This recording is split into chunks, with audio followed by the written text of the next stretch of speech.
بیوی کے لیے بھی کچھ احکامات ہیں، بیوی کی بھی کچھ ذمہ داریاں ہیں جو اسے شوہر کے حق میں پوری کرنا ہے۔ پہلی ذمہ داری یہ کہ بیوی خوشی کے ساتھ شوہر کی اطاعت کرے۔ قرآن پاک میں نیک عورتوں کی صفت یہ بتائی گئی ہے، فالصالحات قانتات، نیک عورتیں فرما بردار ہوتی ہیں، ایک طرف اللہ کی اطاعت گزار اور دوسری طرف شوہر کی اطاعت گزار۔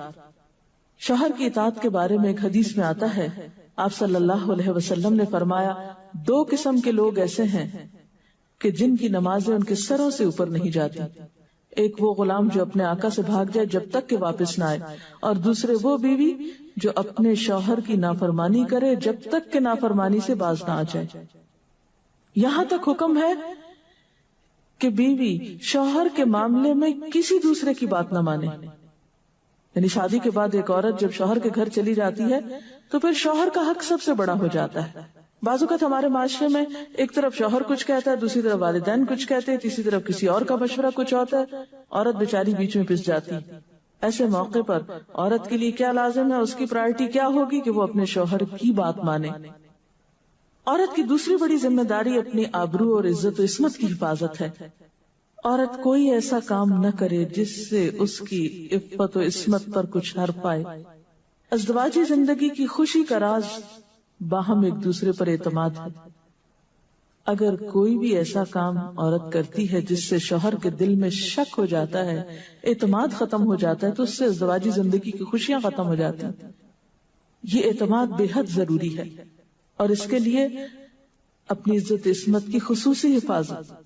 نبی صلی اللہ علیہ وسلم نے فرمایا، عورت جب 5 وقت کی نماز پڑھے، اپنی آبرو کی حفاظت کرے، اپنے شوہر کی فرما بردار رہے، تو وہ جنت کے جس دروازے سے چاہے داخل ہو جائے۔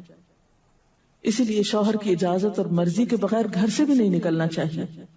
حضرت معاذ بن جبل کہتے ہیں کہ نبی صلی اللہ علیہ وسلم نے فرمایا، خدا پر ایمان رکھنے والی عورت کے لیے جائز نہیں کہ وہ اپنے شوہر کے گھر میں کسی ایسے کو آنے دے جس کا آنا شوہر کو پسند نہ ہو، اور ویسی صورت میں گھر سے نکلے جب اس کا نکلنا شوہر کو پسند نہ ہو۔ اطاعت کے علاوہ شوہر کو خوش رکھنا یہ بھی بے حد ضروری ہے۔ نبی صلی اللہ علیہ وسلم نے فرمایا، جس عورت نے اس حال میں انتقال کیا کہ اس کا شوہر اس سے خوش تھا تو وہ جنت میں داخل ہوگی۔ اور عموماً کسی کی خوشی کے لیے انسان اپنے جذبات کی قربانی دیتا ہے، بعض اوقات اپنی سوچ کی قربانی دیتا ہے، بعض اوقات اپنے کسی اور راحت و آرام کی قربانی دیتا ہے۔ تو ایک عورت جب اپنے شوہر کو خوش کرتی ہے تو جواباً اس کے لیے خوشی پلٹتی۔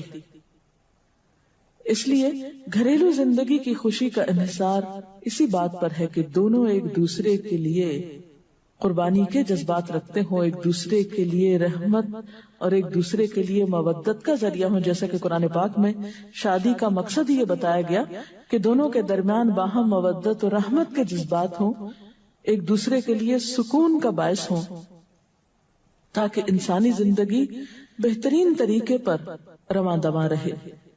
اسی طرح شوہر سے محبت کا اظہار کرنا، اس کے ساتھ وفادار رہنا، اس کا احسان ماننا، یہ بھی بے حد ضروری ہے۔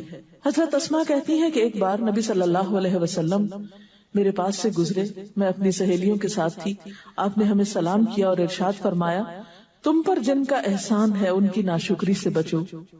تم میں سے ایک اپنے ماں باپ کے گھر کافی دنوں تک بن بیاہی بیٹھی رہتی ہے، پھر اللہ تعالیٰ اس کو شوہر عطا کرتا ہے، اولاد دیتا ہے، اور ان سارے احسانات کے باوجود اگر کبھی کسی بات پہ شوہر سے ناراض ہوتی ہے تو کہہ اٹھتی ہے، میں نے تو کبھی تمہاری طرف سے کوئی بھلائی دیکھی ہی نہیں۔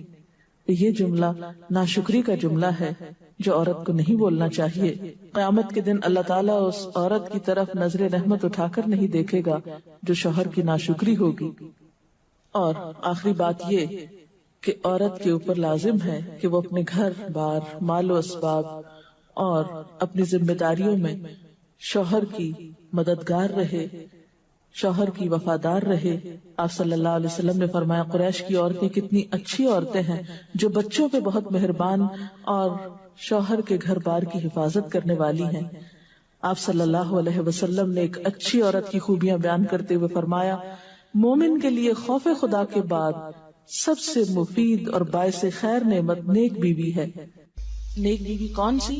اس کی کیا تعریف ہے کہ جب شوہر کوئی کام کہے تو خوشی سے کر دے، جب اس پہ نگاہ ڈالے تو اس کو خوش کر دے، اور جب اس کے بھروسے پر قسم کھا بیٹھے تو قسم پوری کر دے، اور جب کہیں چلا جائے تو اس کے پیچھے اپنی عزت و آبرو کی حفاظت کرے، اور شوہر کے مال اور اسباب میں اس کی خیر خواہ رہے، اس کو ضائع نہ کرے۔ یہ ایک اچھی بیوی کی خوبیاں آپ صلی اللہ علیہ وسلم نے بتائیں۔ اور پھر آخری چیز صفائی ستھرائی، سلیقہ، شوہر کے لیے زیب و زینت کا اہتمام، یہ چیزیں بھی ازدواجی زندگی میں خوبصورتی پیدا کرتی ہیں، اور اس کا بھی اہتمام جو ہے پھر ایک عبادت ہو جاتا ہے۔ لیکن ہمارا حال یہ ہے کہ جب ہمیں کہیں باہر جانا ہوتا ہے تو ہم بہت اہتمام کریں گے، لیکن شوہر کے لیے بطور خاص نیت کر کے اہتمام نہیں کریں۔ ہم یہ کہتے ہیں اس کو تو نظر ہی نہیں آتا، اس نے کبھی تعریف ہی نہیں کی، اس کو پتہ ہی نہیں میں نے کیا پہنا اور کیا نہیں پہنا، تو کس لیے پہنے؟ ایک شیطان ہمیں جواز فراہم کر دیتا نا۔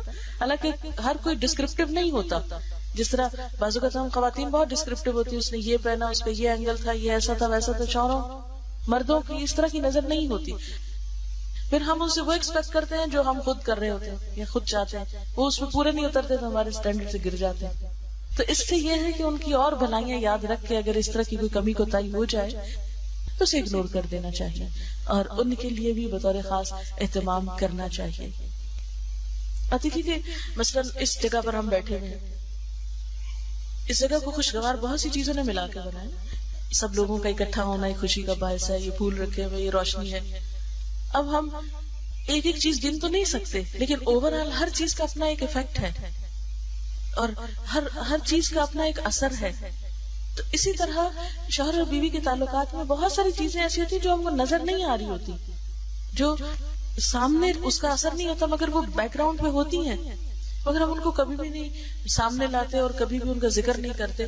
تو ہمیں ان معاملات میں تھوڑی کوشش کر کے کچھ احسانات کا کبھی زبان سے اگر بول دیں گے تو اس سے کچھ کمی نہیں ہوتی، لیکن دوسرے کا دل جیتا جاتا ہے، اور دوسرے کا دل خوش کرنا تو بہت بڑی عبادت ہے، اور اس کا آغاز اگر گھر سے ہو تو اور اچھا، کیونکہ گھر والوں کو خوشیاں دینے سے خود خوشیاں اپنے آپ پہ پلٹتی، دے کر زیادہ ملتی ہیں، لیتے وہی ہیں جو دینا جانتے ہیں۔ تو اللہ تعالیٰ ہمیں عمل کی توفیق عطا فرمائے۔